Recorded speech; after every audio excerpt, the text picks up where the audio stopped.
ബിസ്മില്ലാ അൽഹംദുലില്ലാ സ്വലാത്തു വസ്സലാമു അലാ റസൂലില്ലാ. ഭൂമിയിലൊരു പക്ഷേ വളരെ അപൂർവമായി കാണാൻ കഴിയുന്നൊരു കാഴ്ചയാണ് ഞാനിന്ന് കണ്ടത്.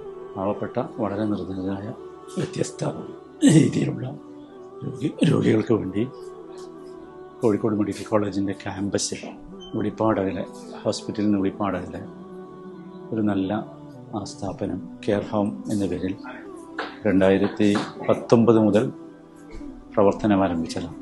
100ഓളം രോഗികൾക്ക് ഒരേ സമയത്ത് ഇവിടെ ആവശ്യമായ എല്ലാ പരിചരണവും നൽകുന്നു. വളരെ ഹൈജീനിക്കായ പരിചരണമാണ്.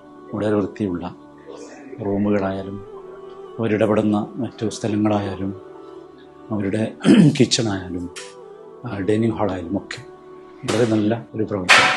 അതോടൊപ്പം തന്നെ ന്യൂറോ ഡിസീസ് ബാധിച്ച രോഗികൾക്ക് വേണ്ടി പ്രത്യേകമായ ഫിസിയോതെറാപ്പി സംവിധാനങ്ങൾ, അവർക്ക് ട്രെയിനിങ് സെൻ്ററുകൾ, ഇങ്ങനെ ഒരുപാട് സംഭവങ്ങൾ. 2019 ആരംഭിച്ച ഈ സ്ഥാപനം 2025 അതിൻ്റെ വളർച്ചയുടെ പടവുകളിലാണ്. ഇനിയും ഒരുപാട് വളരാനുണ്ട്, വികസിക്കാനുണ്ട്.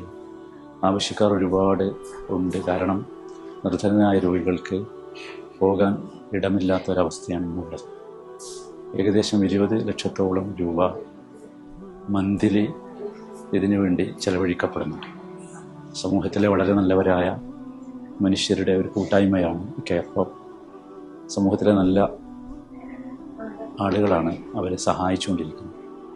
വിശേഷിച്ചും ഈ വിശുദ്ധ റമദാനിൽ ദാനധർമ്മങ്ങളൊക്കെ നിർവഹിക്കുമ്പോൾ ഈ കെയർ ഹോമിനെ കൂടി പരിഗണിക്കുകയും ഒരു നല്ല പ്രിഫറൻസ് നൽകി ഇതിനെ സഹായിക്കുകയും ചെയ്യണമെന്നാണ് ഇത് കണ്ടപ്പോൾ ആദ്യമായി എനിക്ക് പറയാൻ തോന്നിയത്.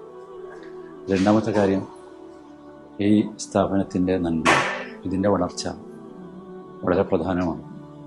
വിശാലമായ ഒരു ന്യൂറോ ഹോസ്പിറ്റൽ മുമ്പിൽ കണ്ട് തിരുവമ്പാടി പ്രദേശത്ത് ഭൂമി വിലക്കെടുത്തിട്ടുണ്ട്. വലിയ ഹോസ്പിറ്റൽ സമുച്ചയമാണ് ആഗ്രഹിക്കുന്നത്, പ്രതീക്ഷിക്കുന്നത്. രോഗികളിൽ നിന്ന് ഒരു പൈസയും വാങ്ങാതെയാണ് ഈ സർവീസൊക്കെ കൊടുത്തുകൊണ്ടിരിക്കുന്നത് എന്ന് പറയുമ്പോൾ അതിൻ്റെ ഭാരം എത്രയായിരിക്കുമെന്ന് നമുക്ക് ഊഹിക്കാവുന്നതേ ഉള്ളൂ. അതുകൊണ്ട് എല്ലാവരും ഇതുമായി സഹകരിക്കണം. എല്ലാവരും ഇവരെ കൈയഴിഞ്ഞ് സഹായിക്കണം. എങ്കിൽ മാത്രമേ ഇത് മുമ്പോട്ട് പോവുകയുള്ളൂ. നിങ്ങളുടെയൊക്കെ പ്രാർത്ഥനകളും അനുഗ്രഹാശിസ്സുകളും ആശീർവാദങ്ങളും സർവ്വവിധ പിന്തുണയും ഇത്തരത്തിൽ സമൂഹത്തിൽ പ്രവർത്തിക്കുന്നവർക്കെല്ലാവരും നൽകണം. എങ്കിൽ മാത്രമേ നന്മകളൊക്കെ നശിച്ചുകൊണ്ടിരിക്കുന്നു എന്ന് നമുക്ക് തോന്നുന്ന ഈ കാലഘട്ടത്തിൽ ഇനിയും പുതിയ പുതിയ നന്മകൾ വരികയും അള്ളാഹു അനുഗ്രഹിക്കട്ടെ.